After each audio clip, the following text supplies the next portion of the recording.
Em seu sermão escatológico, Jesus disse que o sinal do Filho do Homem apareceria no céu. Em seguida, ele disse que aquela geração não passaria sem que todos os sinais mencionados acontecessem. Então, será que o sinal do Filho do Homem no céu já aconteceu? Se isso já aconteceu, de que maneira ocorreu esse fenômeno? Esse é o assunto que vamos falar no vídeo de hoje.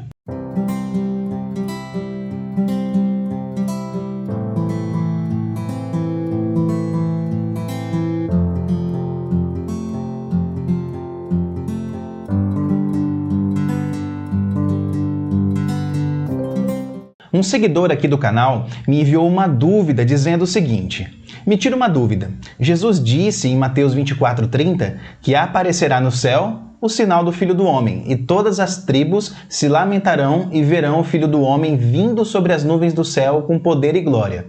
Mas no versículo 34, ele mesmo diz que aquela geração não passaria sem que tudo acontecesse.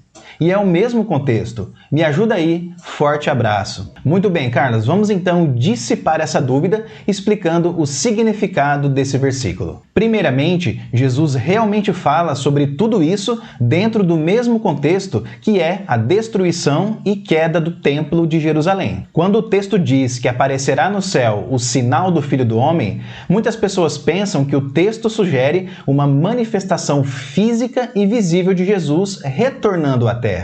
No entanto, uma análise mais aprofundada revela que não é bem por aí.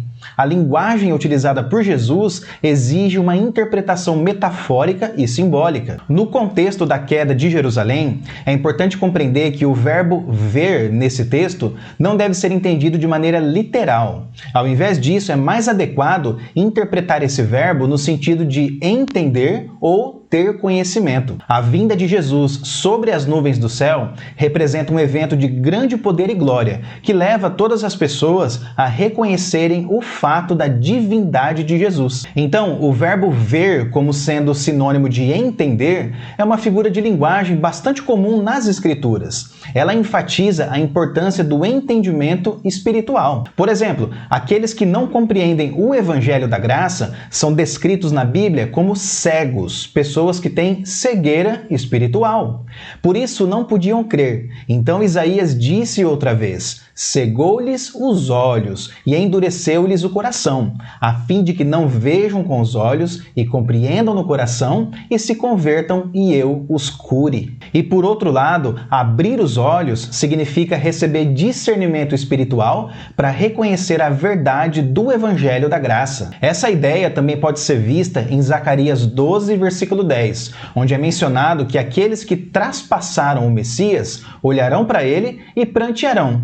Nesse contexto, isso significa reconhecer a gravidade da ação cometida contra o Messias e cair em profundo arrependimento. Pessoal, de fato, existe a promessa bíblica de que Jesus vai voltar fisicamente e vai ser visto por todos os homens. Essa doutrina é um dos pilares do cristianismo. No entanto, é importante entender o contexto de cada versículo. Nós não podemos pegar todos os versículos que falam sobre a vinda de Jesus e dizer que todos eles se referem à segunda vinda no futuro. Mateus 24:30 não se refere à segunda vinda de Cristo, mas ao julgamento de Cristo que caiu sobre Jerusalém ainda no século I.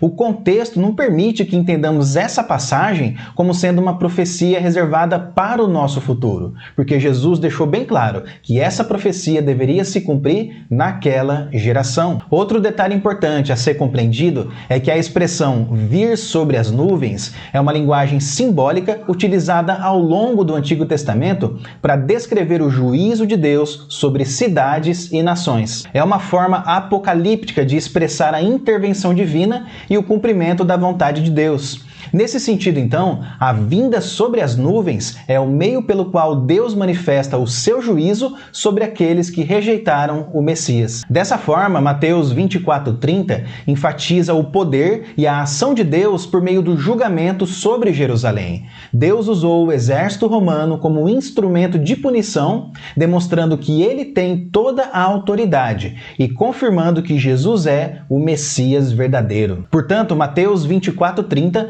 fala de uma vinda espiritual e não física de Cristo. Essa interpretação respeita o contexto da passagem e leva em conta as implicações teológicas desse acontecimento. Então, pessoal, devemos enxergar além do óbvio. Nem toda profecia bíblica ainda está esperando um cumprimento futuro. A maioria delas já se cumpriu. E por isso devemos ter cautela para não atribuir um duplo cumprimento a eventos que não se repetirão.